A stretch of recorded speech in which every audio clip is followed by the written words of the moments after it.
يعني البرنامج رصد فيديو حاجة أكتر من رائعة والله. يعني الواحد يعني قلبه اتخطف كده وهو بيسمع الفيديو. بدعوكم جميعا انكم تشوفوا الفيديو ده من مواطن سعودي بيهيم حب وعشق لمصر. يعني في بداية الكلام أنا افتكرت إن مصر وشارب من مية مصر ومولود في مصر، ولما يعني شفت اللهجة لقيته إن هو مواطن سعودي. المواطن ده بيهيم حب وعشق في مصر بطريقة يعني جميلة جدا والله. زي ما قلت لحضراتكم في البداية يعني كلماته خطفت قلبي فعلا.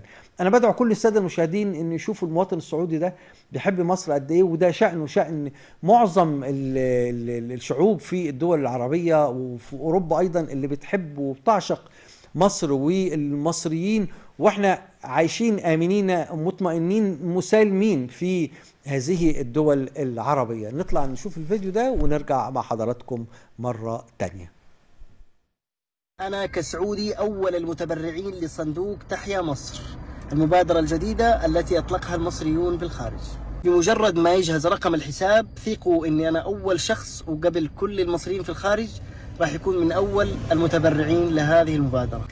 وكل إنسان في حياته عنده حلم، وأنا والله العظيم والله العظيم والله العظيم من أحلام عمري إني قبل ما أموت أشوف مصر بعيوني وهي في أفضل وأحسن حالاتها.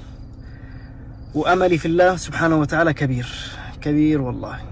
مصر أصبحت والله العظيم جزء من حياتي، ومصر بلدنا كلنا.